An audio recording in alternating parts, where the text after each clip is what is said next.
Protect your information assets. There are many different measures that can be taken to protect against threats to information security, including firewalls. A firewall is a network security system that monitors and controls the incoming and outgoing network traffic based on predetermined security rules. Firewalls can be hardware-based, software-based, or a combination of both. Antivirus software. Antivirus software is designed to detect and remove viruses and other malicious software from a computer or network. It works by scanning the computer or network for known viruses and attempting to remove them. Secure passwords. Using strong and unique passwords is an important way to protect against unauthorized access to accounts and systems. It is recommended that strong passwords should be at least 8 characters long, contains a combination of letters, numbers, and special characters, and not be based on personal information or common words. Network segmentation. Network segmentation is the practice of dividing a network into smaller, separate segments in order to increase security. This can make it more difficult for attackers to access sensitive information or systems, as they would need to compromise multiple segments in order to gain access. Regular updates. Keeping software and systems up to date with the latest security patches and signatures. We will now spend a little bit more additional time against each of these topics to know more about these security measures. Firewall, types, versions, traditional, and modern firewall approach. There are several types of firewalls, including network firewalls. Network firewalls are designed to protect a network from external threats. They can be hardware-based, software-based, or a combination of both. Host-based firewalls. Host-based firewalls are installed on individual computers or servers and protect them from external threats. Application-level firewalls. Application-level firewalls are designed to protect specific applications from external threats. They operate at the application layer of the OSI model and can be configured to allow or block specific types of traffic. Cloud firewalls. Cloud firewalls are firewalls that are deployed in the cloud and are used to protect cloud-based networks and applications. There are several different versions of firewall technology, including packet filtering firewalls. Packet filtering firewalls are the most basic type of firewall. They operate at the network layer of the OSI model and are designed to filter traffic based on predetermined rules. Packet filtering firewalls are relatively simple to configure but are not very effective at protecting against more sophisticated threats. Stateful inspection firewalls. Stateful inspection firewalls, also known as dynamic packet filtering firewalls, are more advanced than packet filtering firewalls. They operate at the network layer and are able to track the state of each connection passing through the firewall. This allows them to make more intelligent decisions about whether or not to allow traffic based on the context of the connection. Application-level firewalls. Application-level firewalls, also known as proxy firewalls, operate at the application layer of the OSI model. They are designed to protect specific applications from external threats and can be configured to allow or block specific types of traffic.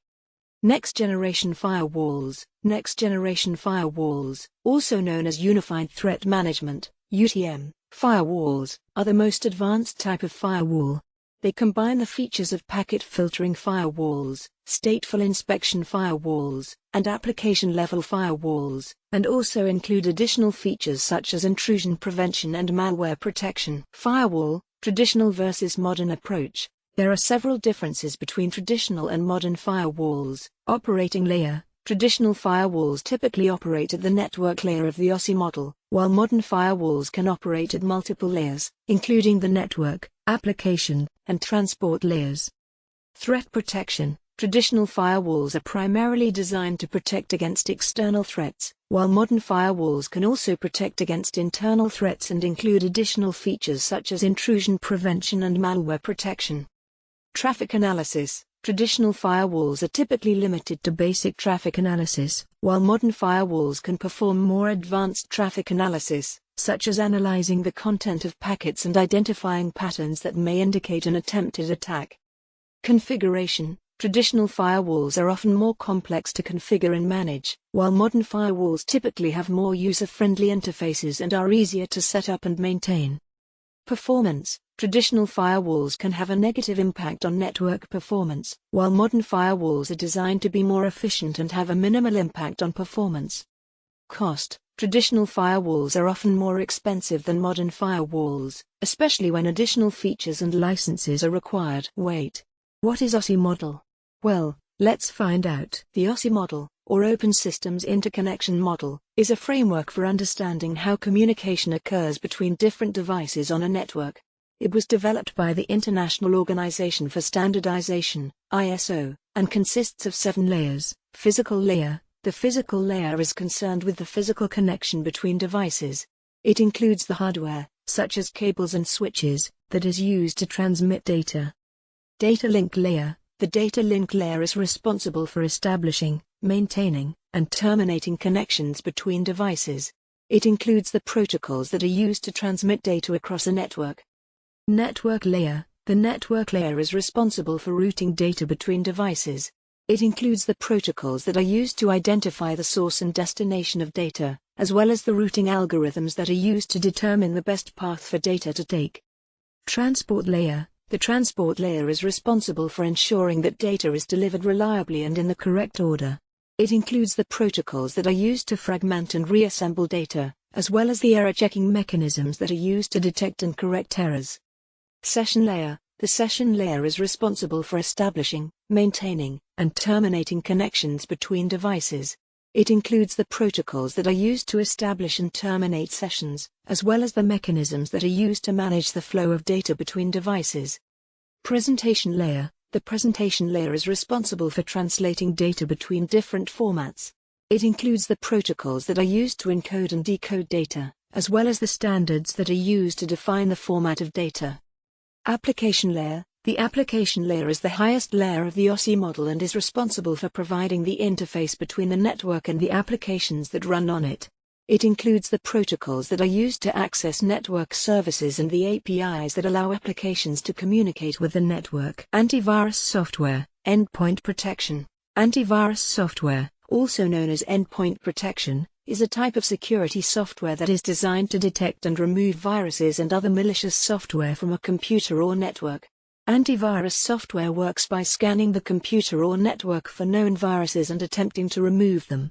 There are several key features that are commonly found in antivirus software, including real-time protection. Real-time protection monitors the computer or network for signs of malicious activity and takes action to block or remove the threat. Scheduled scanning. Scheduled scanning allows the user to set up regular scans of the computer or network to search for viruses and other malware. Quarantine. Quarantine is a feature that allows the antivirus software to isolate suspected malware in a secure location, where it cannot cause harm.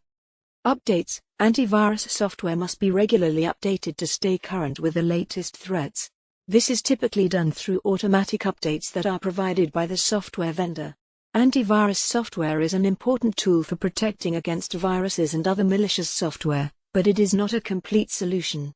It is important to also use other security measures, such as firewalls and access controls, to provide multiple layers of protection. Antivirus software, endpoint protection. Traditional versus modern approach. There are several differences between traditional and modern antivirus software, including detection methods. Traditional antivirus software typically uses signature-based detection, which relies on a database of known virus signatures to identify and remove threats.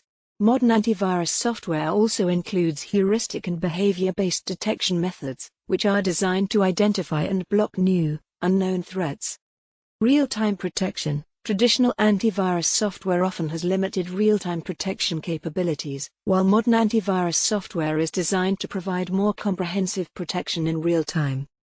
Performance impact. Traditional antivirus software can have a negative impact on the performance of a computer or network, while modern antivirus software is designed to be more efficient and have a minimal impact on performance. Ease of use. Traditional antivirus software can be difficult to set up and manage, while modern antivirus software often has a more user-friendly interface and is easier to use. Cost. Traditional antivirus software is often more expensive than modern antivirus software, especially when additional features and licenses are required. Overall, modern antivirus software provides a more comprehensive and efficient solution for protecting against viruses and other malicious software. However, it is important to regularly update and maintain any antivirus software to ensure that it is effective at protecting against the latest threats. Secure your password. A secure password is a password that is difficult for unauthorized users to guess or crack. Using strong and unique passwords is an important way to protect against unauthorized access to accounts and systems. Here are some best practices for creating secure passwords. Use a combination of letters, numbers, and special characters. Make the password at least 8 characters long. Avoid using personal information, such as your name, date of birth, or address. Avoid using common words or phrases. Don't use the same password for multiple accounts. Consider using a password manager to generate and store secure passwords. It is also important to regularly update your passwords and not share them with others. If you believe that your password has been compromised, you should change it immediately. Example of common passwords: 123,456, password, QWERTY, AP123. Strong passwords, GF9#JKELMNOP1, No9QP0_RS1+. As you can see, strong passwords are longer and use a combination of letters, numbers, and special characters. They do not contain personal information or common words and phrases. It is important to use unique passwords for each of your accounts to reduce the risk of unauthorized access. Network segmentation. The process of network segmentation typically involves the following steps. Identify the assets and resources that need to be protected. The first step in the network segmentation process is to identify the assets and resources that need to be protected. This includes identifying the types of data and systems that are critical to the organization and determining the level of protection that is required for each. Define the segments. The next step is to define the segments that will be created on the network. This typically involves grouping assets and resources based on their security requirements and the level of access that is needed. Implement segmentation controls. Once the segments have been defined, the next step is to implement the controls that will be used to enforce segmentation. This may involve using firewalls, access controls, or other security measures to prevent unauthorized access between segments. Configure the network. The final step in the network segmentation process is to configure the network to implement the segmentation controls that have been put in place. This may involve setting up VLANs, configuring access controls, and defining firewall rules. Network security. What is it? Network security is the practice of protecting a computer network and the devices that are connected to it from unauthorized access, use, disclosure, disruption, modification, or destruction. Network security is important for businesses, organizations, and individuals because it helps to ensure the confidentiality, integrity, and availability of sensitive data and systems. There are several key elements of network security, including access controls. Access controls are security measures that are put in place to prevent unauthorized access to information or systems. This can include measures such as passwords, user authentication, and permissions. Encryption. Encryption is the process of converting plain text into encoded data that can only be decrypted by someone with the appropriate key. Encryption is used to protect the confidentiality of sensitive information and prevent unauthorized access. Firewalls. A firewall is a network security system that monitors and controls the incoming and outgoing network traffic based on predetermined security rules. Firewalls can be hardware-based, software-based, or a combination of both. Antivirus software. Antivirus software is designed to detect and remove viruses and other malicious software from a computer or network. It works by scanning the computer or network for known viruses and attempting to remove them.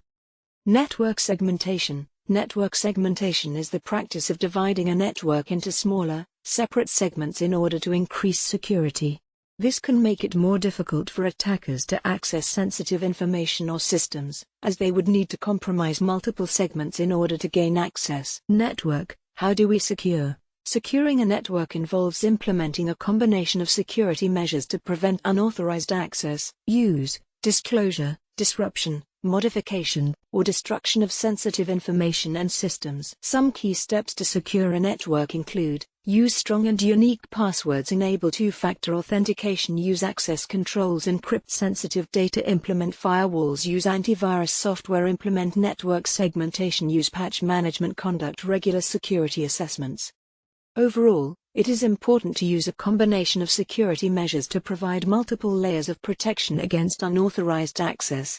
It is also important to regularly review and update these measures to ensure that they are effective at protecting against new threats. BYOD, bring your own device. What is it? How can we secure it? Mobile device security. Security challenges. Mobile devices, such as smartphones and tablets, present unique security challenges due to their portable nature and the fact that they often connect to a variety of networks. Some of the key security challenges posed by mobile devices include lost or stolen devices. Mobile devices are small and easy to lose or have stolen. If a device is lost or stolen, it is important to have measures in place to prevent unauthorized access to the data and systems on the device.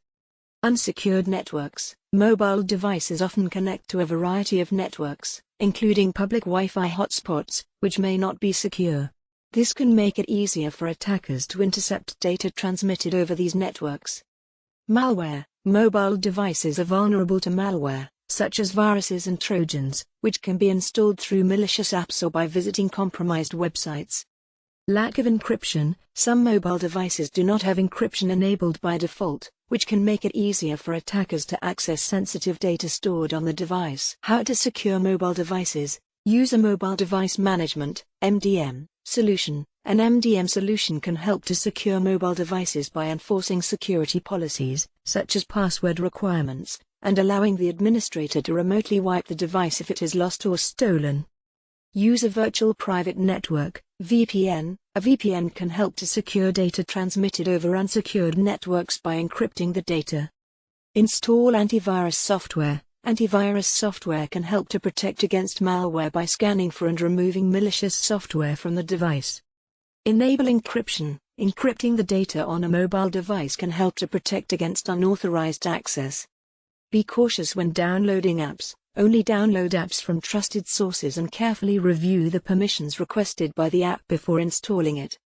Overall, it is important to implement multiple layers of protection to secure mobile devices against the unique security challenges they face. Regularly reviewing and updating security measures is also important to ensure that they are effective at protecting against new threats. Too much about BYOD or personal devices and their security? Let's quick recap. In summary, BYOD, or bring your own device, refers to the practice of allowing employees to use their own personal devices, such as smartphones and laptops, for work purposes. While BYOD can provide benefits, such as increased productivity and flexibility, it also presents security challenges. Here are some best practices for securing BYOD. Develop a BYOD policy. A BYOD policy should outline the rules and guidelines for using personal devices for work purposes. The policy should include information on the types of devices that are allowed, the types of data and systems that can be accessed, and the security measures that must be in place. Use a mobile device management (MDM) solution. An MDM solution can help to secure personal devices by enforcing security policies, such as password requirements, and allowing the administrator to remotely wipe the device if it is lost or stolen. Use a virtual private network (VPN). A VPN can help to secure data transmitted over unsecured networks by encrypting the data. Install antivirus software. Antivirus software can help to protect against malware by scanning for and removing malicious software from the device. Enable encryption. Encrypting the data on personal devices can help to protect against unauthorized access. Be cautious when downloading apps. Only download apps from trusted sources and carefully review the permissions requested by the app before installing it. Educate employees. It is important to educate employees about the importance of secure practices, such as using strong passwords and not sharing sensitive information. Well done, you have completed Module 2.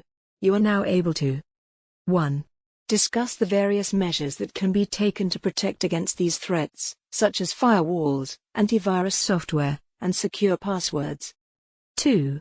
Learn about the basics of network security and how to secure a network against unauthorized access. 3. Explore the unique security challenges posed by mobile devices and how to protect against them.